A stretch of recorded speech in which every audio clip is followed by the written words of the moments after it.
अस्सलामुअलैकुम स्टूडेंट्स। आज हमारा टॉपिक है स्टमक यानी मैदा। इससे पहले हमने माउथ को कवर किया था। माउथ में वेरियस ग्लैंड्स की बात की थी और उसकी सिक्रीशन और उसके फंक्शन की बात की थी। यहाँ पर यही काम आज हम स्टमक के साथ करने वाले हैं।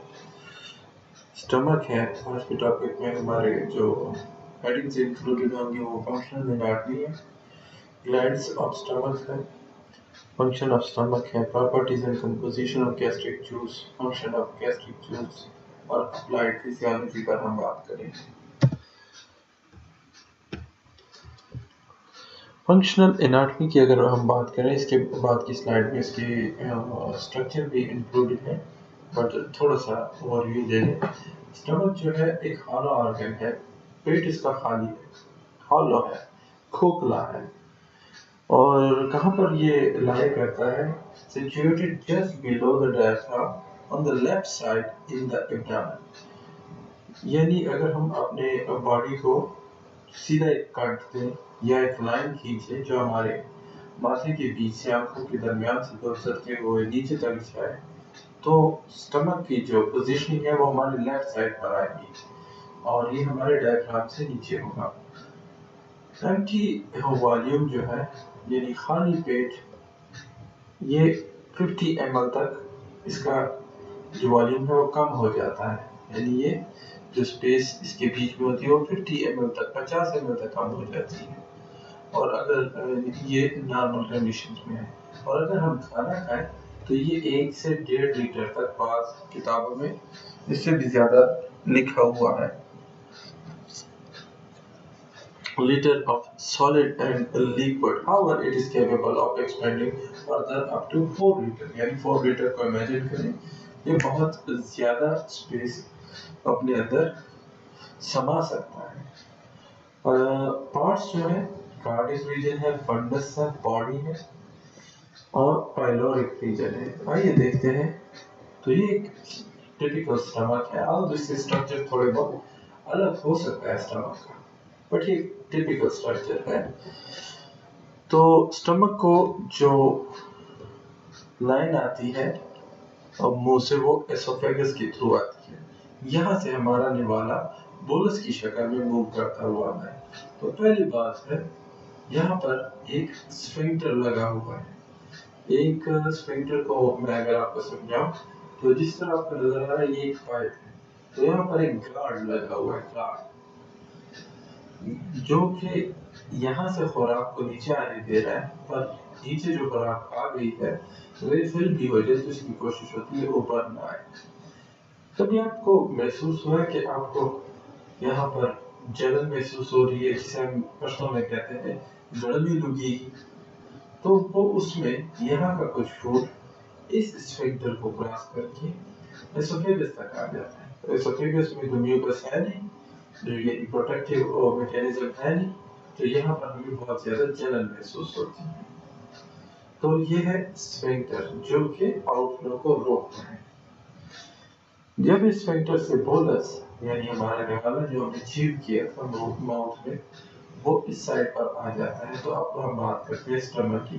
तो ऊपर ये जो डूम शेप है, एक मेहराब की तरह का एरिया है, इसे हम कहते हैं फंडस।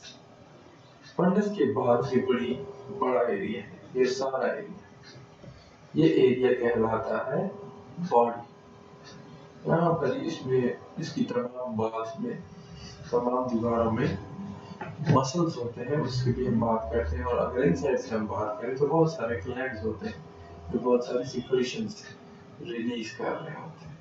इस साइड को हम लेसर कर्वेचर कहते हैं और इसको ग्रेटर, यानी कि ये छोटा है, ये बड़ा है। तो स्फिंक्टर का नाम मैंने शायद आपको नहीं मेंशन किया, ये कार्डिक स्फिंक्टर कहलाता है। कौन सा? Cardiac sphincter. अब बात करते हैं इस रीजन की। बॉडी में लेसर कर्वेचर, ग्रेटर कर्वेचर। यह है हमारा एंगुलर नॉच, यहाँ पर एंगुलर नॉच है, और ये है पाइलोरिस reason.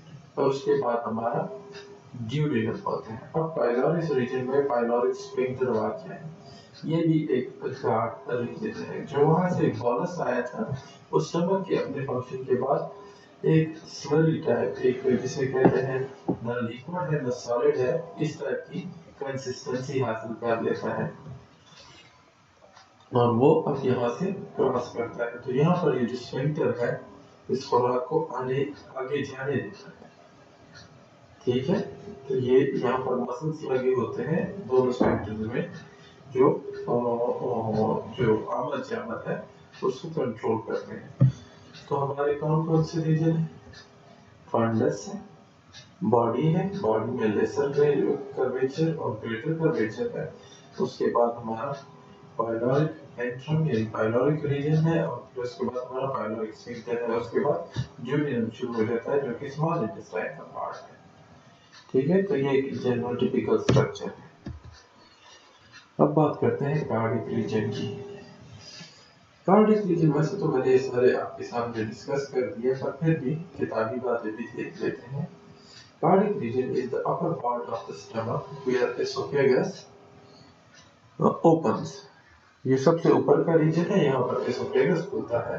The opening is guarded by a sphincter called cardiac sphincter, जिस तरह मैंने आपको बताया। यहाँ पर sphincter है जिसको cardiac sphincter कहते हैं, which opens only towards the stomach. वो सिर्फ stomach की तरफ खुलता है, वापस जो फ्लो है वो नहीं अलाउ करता। बट बीमारियों में ये पॉसिबल है कि यहाँ से खुराक जो है वापस की तरफ मूव करे अगर किसी वजह से कार्डिक स्फिंक्टर में कोई मसला आ जाए। फंडस है जो ऊपर का डोम शेप मैंने बताया था, it is elevated above the level of oesophagus opening. ये एसोफेगस की जो ओपनिंग है उससे भी ऊपर तक फैला हुआ होता है। बॉडी और कॉर्पस है। Body is a large part of the stomach, forming about 75 to 80% of the whole stomach. It's extend from the just below the fundus up to the pyloric region. ये fundus से शुरू होकर और pyloric region तक फैला होता है। ये सबसे बड़ा एरिया है। pyloric region पे अगर हम बात करें तो यहाँ पर लिखा है कि इसके 2 पार्ट्स होते हैं। एक एंट्रम है एंड pyloric canal, एंट्रम और pyloric canal और the body has 2 parts, antrum and pyloric canal. ये दोनों है antrum और pyloric. The body of the stomach ends in the antrum. यानी अगर हम बात करें तो यहाँ से जो एरिया है ये हमारा एंट्रम कहलाता है, जिस तरह यहाँ पर लिखा हुआ है।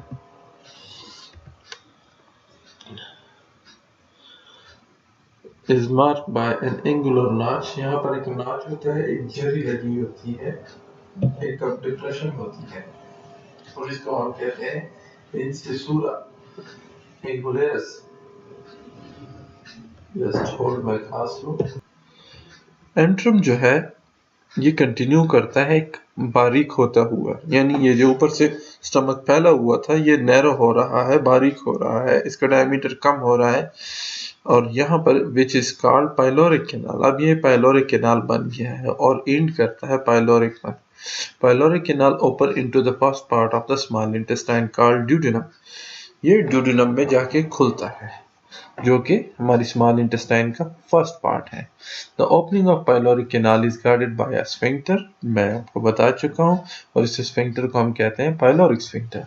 It opens towards the duodenum. Stomach has 2 curvature.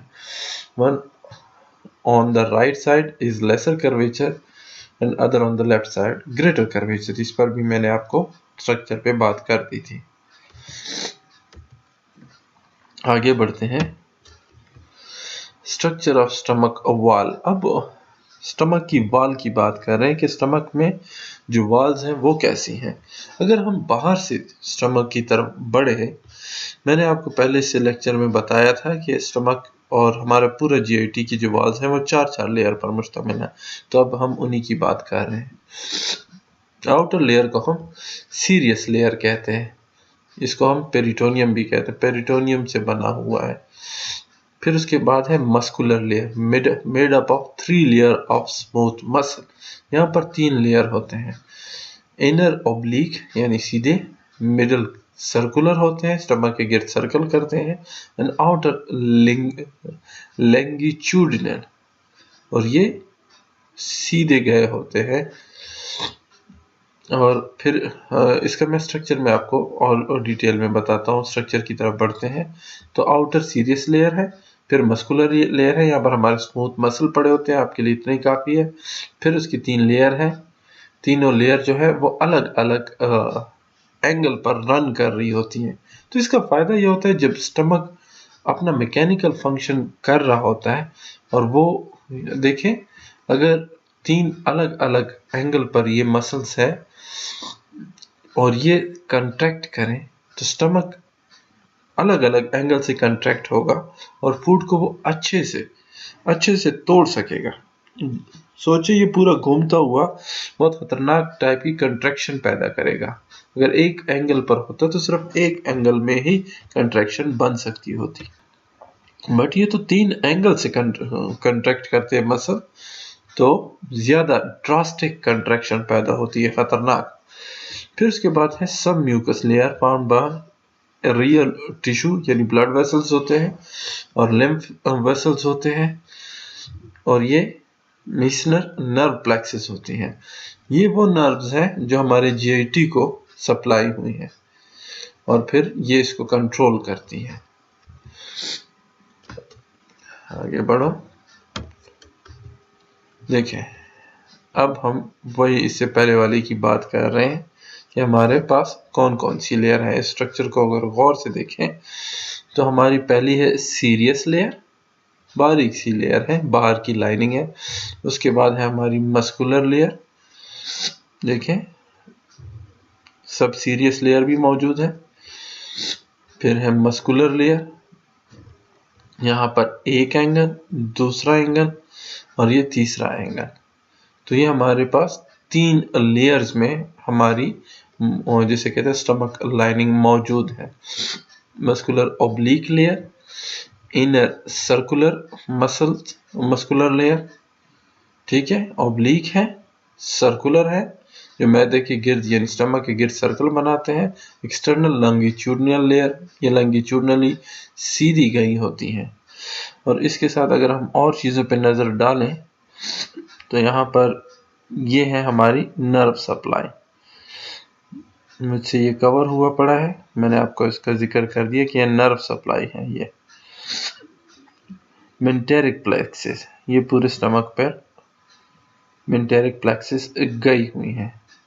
अगर इससे ऊपर की हम सब म्यूकोजल लेयर पर बात करें तो इस लेयर में जो सप्लाई होती है वो ब्लड सप्लाई है। इसके अलावा नर्व सप्लाई है, और ये अगर आप ब्लू और ग्रीन का तो आप मतलब समझ गए हैं, आर्टरी और वेन्स की बात हो रही है। साथ में अगर ग्रीन की बात करें, वेल ये तो है हमारी lymphatic supply, but let me find the label for you. lymph node of lamina epithelial gas, lymphatic vessel। देखिए ये इस लाइन को देखें, lymphatic vessel ये ग्रीन तक आई हुई है, तो ये हमारा lymphatic सिस्टम भी इससे कनेक्ट होता है। और कुछ इसमें देख लेते हैं। स्ट्रक्चर को मैं चाहता हूं कि आप इंतहाई गौर से देखें। इसके बाद है हमारा म्यूकोसा, यानी हमने नीचे से सीरियस लेयर से स्टार्ट किया, ये हमारी मस्कुलर लेयर हो गई। मस्कुलर लेयर के बाद हमारी सब म्यूकोसा हो गई, यानी म्यूकोसा के नीचे है। और मस्कुलर लेयर में ऑफ कोर्स हमारे स्मूथ मसल्स हैं जो 3 एंगल्स पर रन कर रहे हैं। फिर हमारी हो गई सब म्यूकोसा लेयर। अब सब म्यूकोसा में हमने बात की कि हमारी ब्लड वेसल और लिम्फ वेसल्स ये तमाम सप्लाई होती हैं। ये ब्लड न सिर्फ इन सेल्स तक इनके काम का खून लाता है, बल्कि यहाँ से जो एब्जॉर्ब हो रहा होता है वो फूड भी इन्हीं से एब्जॉर्ब होता है। और एक और चीज़ की तरफ आपका ध्यान दिलाऊं, इसको देखें, ये एक ओपनिंग है और ये एक कैविटी बन रही है। इस ओपनिंग को कहते हैं पिट। पिट जनरली एक गड्ढे को कहते हैं, एक खड्डे को कहते हैं, ठीक है। तो अब ये जो पिट है ये ओपन हो रही है इस ग्लैंड में। पूरा ये ग्लैंड है, इसमें बहुत सारे सेल है, अगले स्लाइड में हम इस पर बात करेंगे। और ये तमाम सेल्स जो हैं बड़े इम्पोर्टेंट हैं। ये यहाँ से कुछ ना कुछ सिक्रीट कर रहे हैं जो इस स्टमक की इस साइड पर बहुत काम की चीज़ें हैं। तो एक बार फिर यानी इस स्लाइड की इम्पोर्टेंस को जहन में रखते हुए मैं एक बार फिर आपका ध्यान दिला दूं, सीरियस लेयर,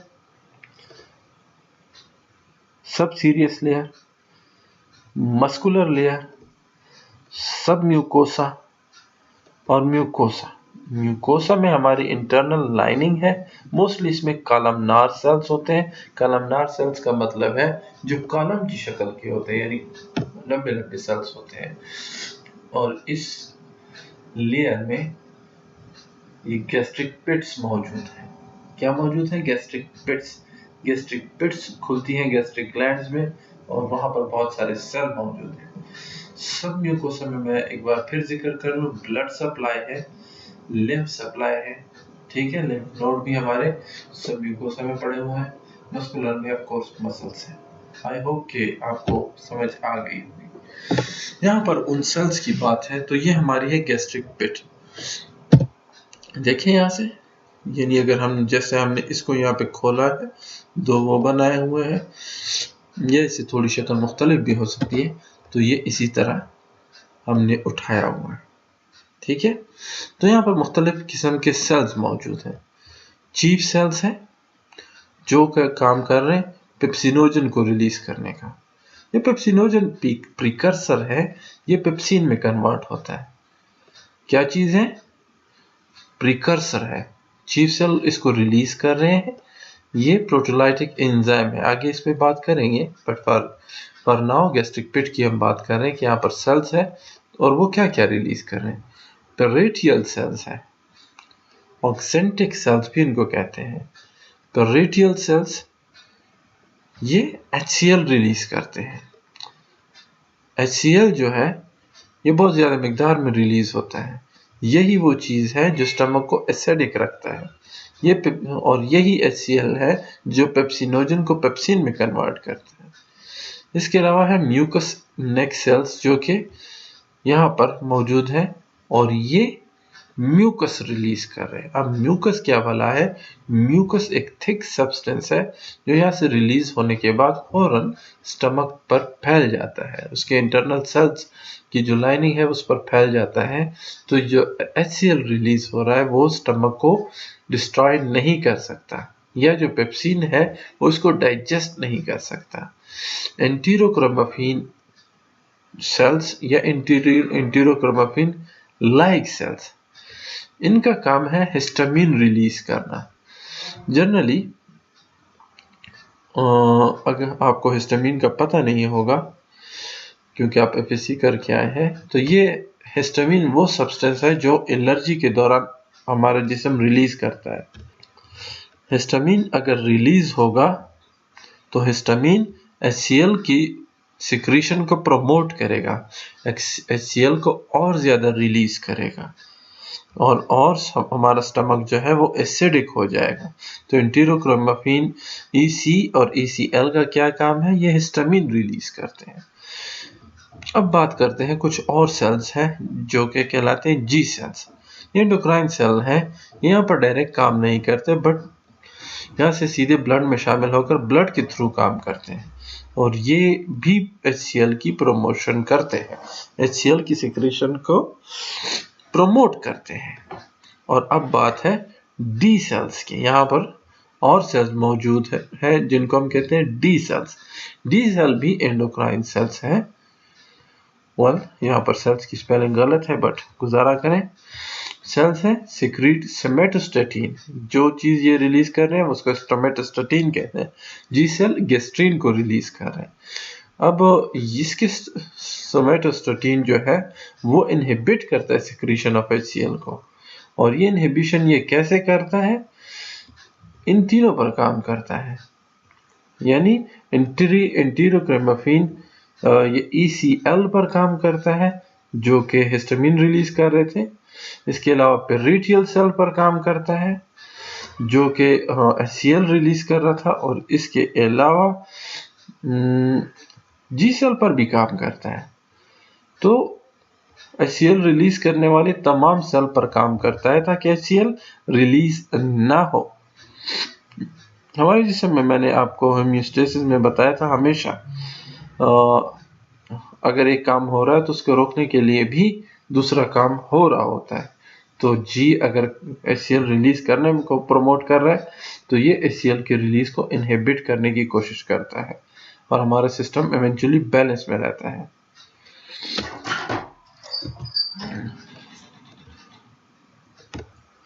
चलिए जी, अब पहले इसकी कंपोजिशन पढ़ने से पहले हम थोड़ी सी इसकी प्रॉपर्टीज़ पर नज़र डालते हैं कि हमारे जो गैस्ट्रिक जूस है उसकी प्रॉपर्टीज़ क्या है। तो सबसे पहली बात कि वॉल्यूम की अगर हम बात करें तो 1200 ml पर डे से 1500 ml पर डे तक ये सिक्रीट होता है। बाज़ बुक में ये 2500 ml पर डे यानी कि 2.5 लीटर तक रिकॉर्ड किया गया है। और ये गैस्ट्रिक जूस है तो ऑफ कोर्स इसकी pH जो है वो बहुत कम है। यहाँ पर के सबिलंगम की जो बुक है उसमें 0.9 से 1.2 तक लिखा है, पर जनरली हम इसको और 2 तक कंसीडर करते हैं। ये 2 तक pH होती है और ये काफ़ी एसिडिक pH है और ये एसिडिटी इसमें इस जूस की due to presence of HCl होती है, हाइड्रोक्लोरिक एसिड। ये एसिड काफ़ी पोटेंट एसिड है। कंपोजिशन पे अगर हम बात करें तो इससे पहले जो सलाइवा की कंपोजिशन थी यानी कि 99.5% तक वाटर था और सिर्फ 0.5% तक सॉलिड था। तो यहाँ पर भी वैसी ही बात है और ये जो 0.5% सॉलिड है इसमें इनऑर्गेनिक और ऑर्गेनिक पार्ट है। वेल, ऑर्गेनिक और इनऑर्गेनिक का डिफरेंस तो आप FEC में जान चुके होंगे। तो इनऑर्गेनिक सब्सटेंसेस में हमारे पास HCl है, सोडियम है, कैल्शियम है, पोटाशियम है, बाइकार्बोनेट, क्लोराइड, फास्फेट, ये तमाम आयंस यहाँ पर मौजूद हैं। ऑर्गेनिक पार्ट में म्यूकस है, इंट्रिंसिक फैक्टर ऑफ कासल्स है, पेप्सिन है, एंजाइम है, रेनिन है जो कि सिर्फ एनिमल्स में होता है। तो रेनिन का अगर कहीं जिक्र आए तो जहन में रखें सिर्फ एनिमल्स में होता है, ह्यूमन की बात नहीं है। गैस्ट्रिक लाइपेज है, जिलेटिनेज है और यूरिएज है। एक बार फिर देख लें, गैस्ट्रिक जूस में 99.5% वाटर है और ओनली 0.5% सॉलिड है। इसमें इनऑर्गेनिक और ऑर्गेनिक पार्ट्स हैं। इनऑर्गेनिक में HCl जो सबसे इम्पोर्टेंट है, इसके अलावा कुछ आयंस होते हैं जो sodium, potassium, calcium, bicarbonate, chloride, phosphate, ये तमाम आयंस मौजूद है। ऑर्गेनिक पार्ट में mucus, intrinsic factor of Castle's हैं और एंजाइम में इम्पोर्टेंट पेप्सिन है, रेनिन है जो एनिमल्स में होता है, कार्डलिंग ऑफ मिल्क का काम करता है। कार्डलिंग ऑफ मिल्क पर भी मैं बाद में बात करता हूँ। गैस्ट्रिक लाइपेज है, जिलेटिनेज और यूरिएज, ये है इसकी कंपोजिशन।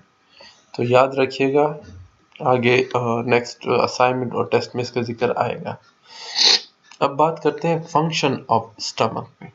तो अब तो मेन फंक्शन तो आप जानते हैं कि इसका हम डाइजेशन का जिक्र करेंगे, पर डाइजेशन के अलावा भी अगर कोई काम है तो उस पर हम रोशनी डाल लेते हैं ताकि आपकी नज़र से गुजर जाए।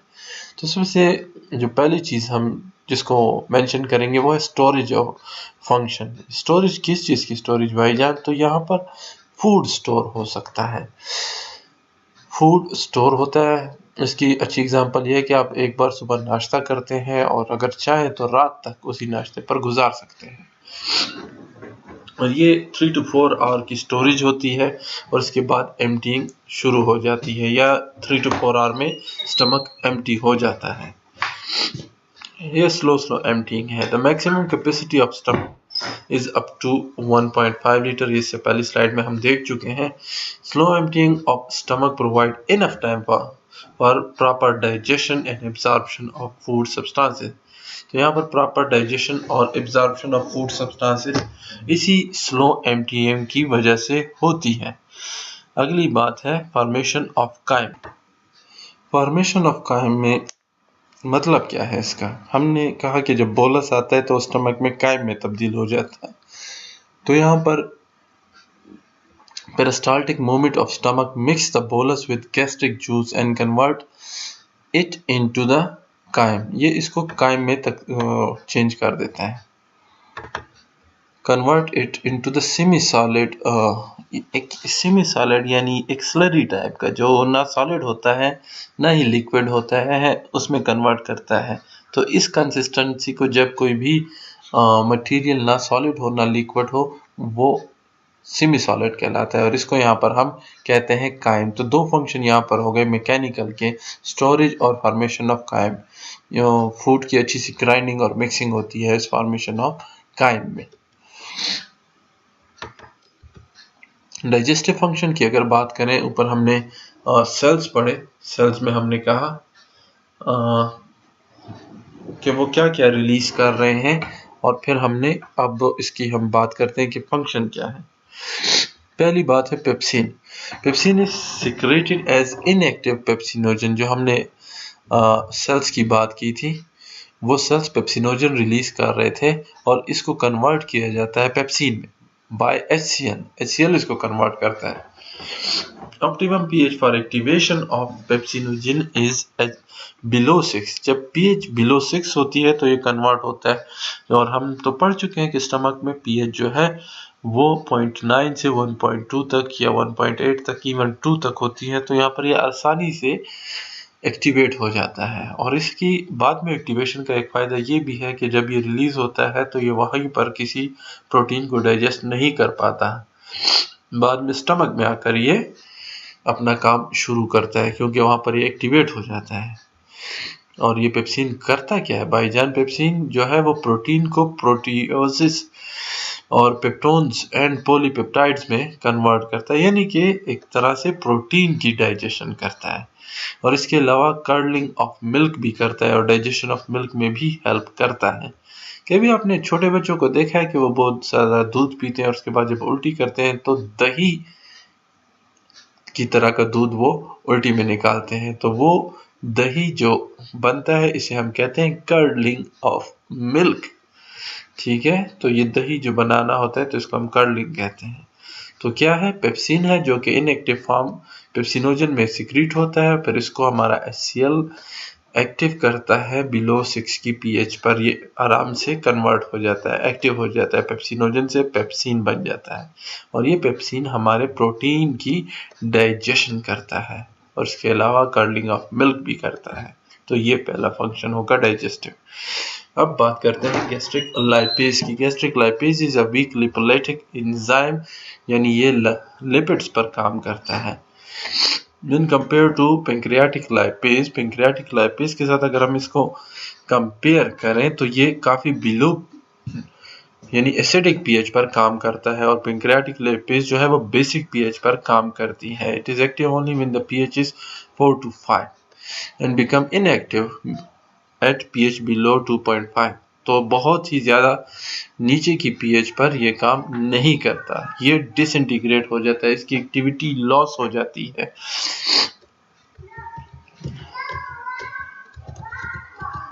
अच्छा, मैं जस्ट चेक कर रहा था कितनी स्लाइड्स रहती हैं। गैस्ट्रिक लाइपेज इज अ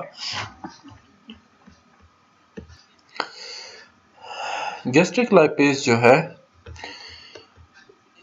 ये लिपोलाइटिक है, यानी लिपिड को तोड़ता है।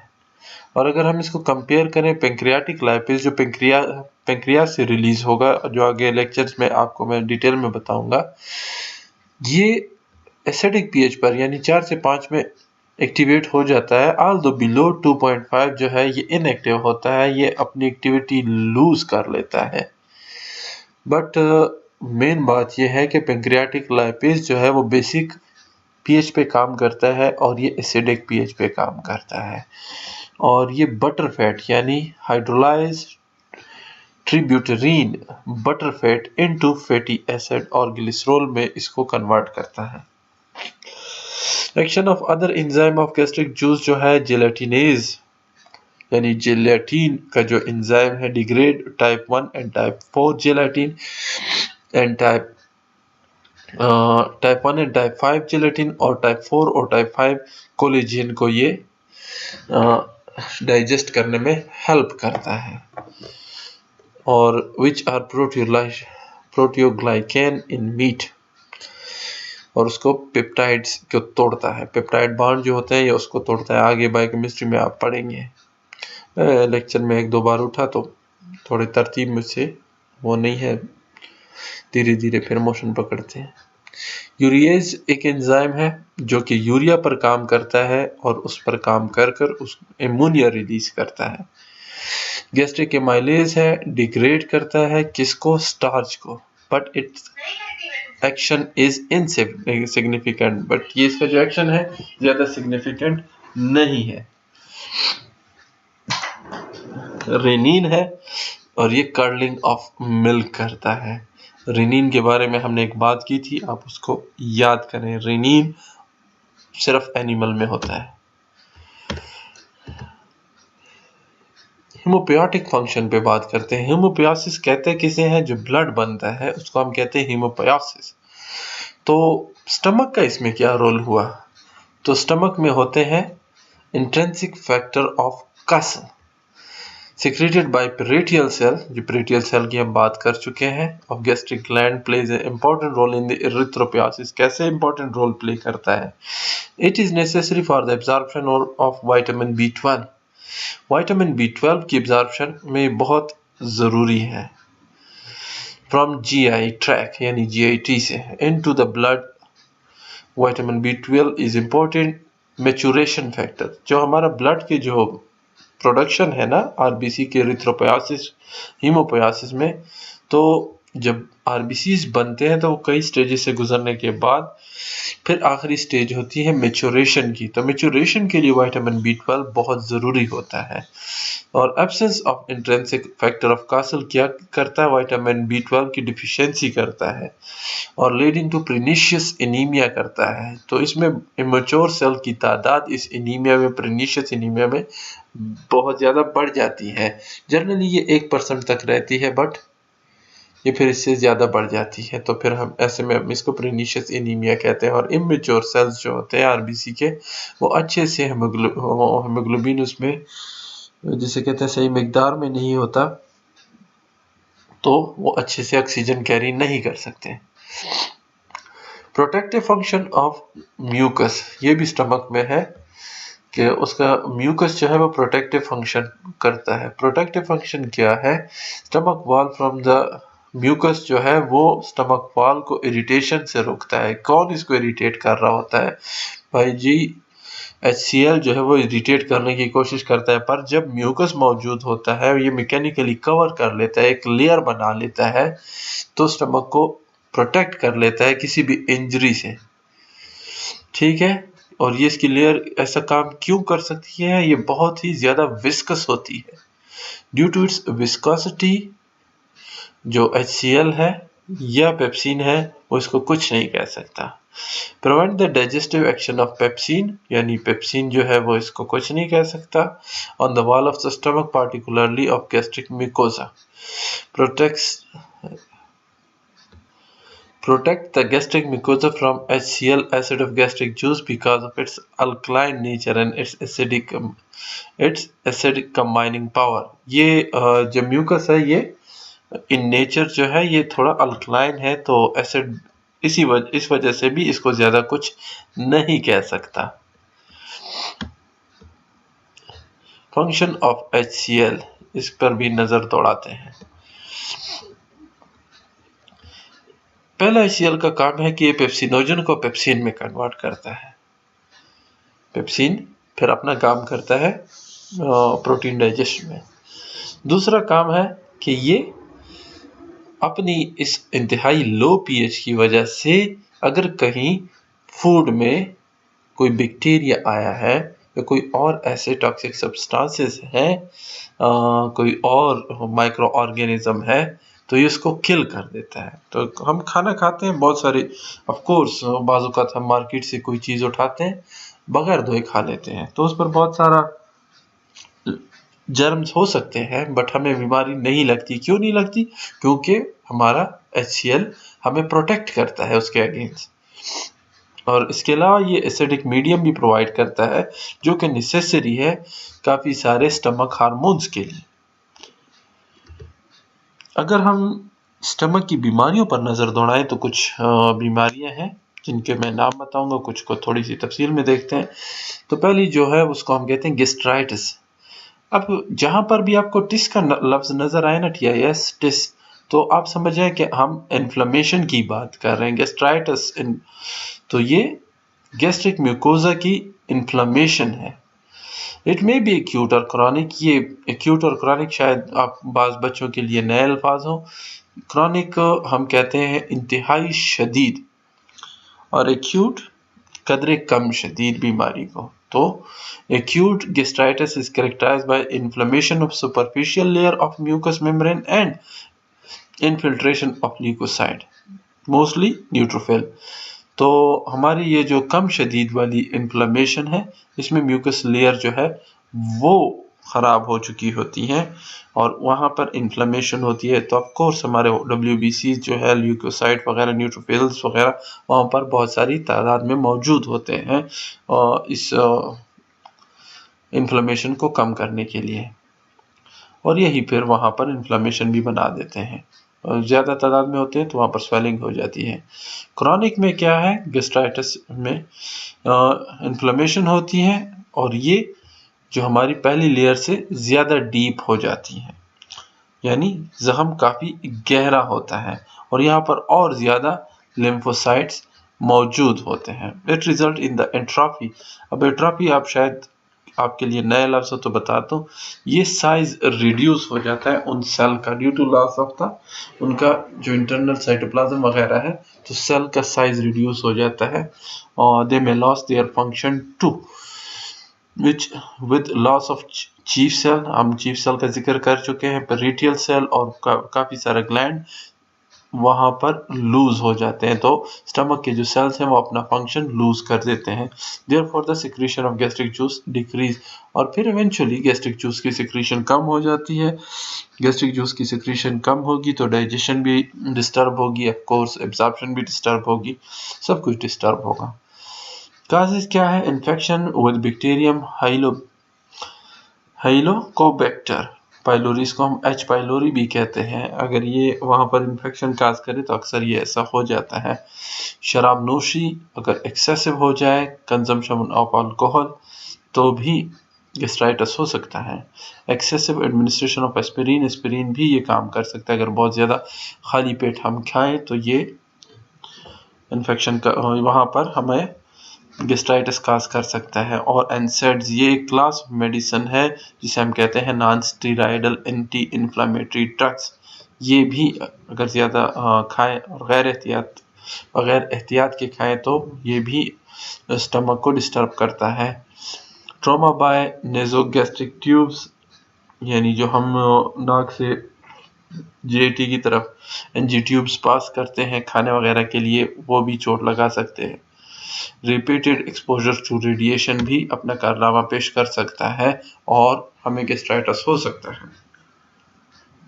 वो थे हमारे एक्यूट के कुछ काजेस। अब हम बात कर रहे हैं क्रॉनिक के काजेस की। क्रॉनिक गैस्ट्राइटिस में जो है H पाइलोरी है, अगर इसी का इन्फेक्शन बढ़ गया तो एक क्रॉनिक गैस्ट्राइटिस भी काज कर सकता है। अल्कोहल, एनसेड, ये तीनों उधर भी थी। और auto immune disease, auto immune disease वो डिजीज़ होती हैं जिसमें हमारा अपना इम्यून सिस्टम हमारे अपनी बॉडी के खिलाफ काम करता है और अपने सेल्स को डैमेज कर लेता है। फीचर इसमें क्या है कि होगा क्या क्या क्या सिम्टम्स आएंगे, दोनों में सेम ही है। नाजिया यानी मतली आना, वोमिटिंग यानी उल्टी आना, एनोरेक्सिया यानी लॉस ऑफ एपिटाइट, भूख का ना लगना, इनडाइजेशन, डाइजेशन सही से नहीं होगी क्योंकि हमारे एंजाइम वगैरह सही मिकदार में रिलीज नहीं हो रहे होंगे। डिस्कम्फर्ट और feeling of fullness in the epigastric region, पेट भरा भरा होगा, बोझ होगा, ठीक है। बल्चिंग, बल्चिंग किसे कहते हैं, process to relieve swallowed air that is accumulated in stomach, यानी जो हमारा गैस जमा हो जाती है यूं कह लें, और हमारे जिस पेट में बहुत ज़्यादा हवा जमा हो जाती है जिसको हम कहेंगे बल्चिंग। आगे बढ़ते हैं। और इसके अलावा गैस्ट्रिक एट्रोफी यानी अगर सेल का साइज रिड्यूस हो जाए तो इसको हम एट्रोफी कहते हैं। तो ये भी गैस्ट्रिक जिसे कहते हैं अप्लाइड फिजियोलॉजी का हिस्सा है। काफ़ी सारे वजूहात हैं, पर सिम्टम्स वगैरह तमाम की यही नाज़िया, वोमिटिंग वगैरह वगैरह हैं। पेप्टिक अल्सर में चोट, अगर हमारे स्टमक की जो पहली लाइनिंग है वो डैमेज हो जाए तो हम इसको पेप्टिक अल्सर कहते हैं। ज़ोलिंजर एलिसन सिंड्रोम, ठीक है, तो ये भी एक सिंड्रोम है। इस सिंड्रोम में स्टमक बेहद ज़्यादा HCl रिलीज़ करता है, बेहद ज़्यादा रिलीज़ करता है एसिड। काफ़ी सारे वजूहात हैं जिनकी बिना पर ऐसा हो सकता है, और फिर ये पेप्टिक अल्सर का मौजब भी बन सकता है, गैस्ट्रिक एट्रोफी का मौजब भी बन सकता है। बट इस सिंड्रोम में मेन काज जो है वो HCl की बेतहाशा रिलीज़ है। थैंक यू स्टूडेंट्स, लेक्चर को सुनने के लिए। चैनल को सब्सक्राइब कीजिए, बेल आइकन को प्रेस कीजिए ताकि आप वीडियोस टाइम पर देख सकें।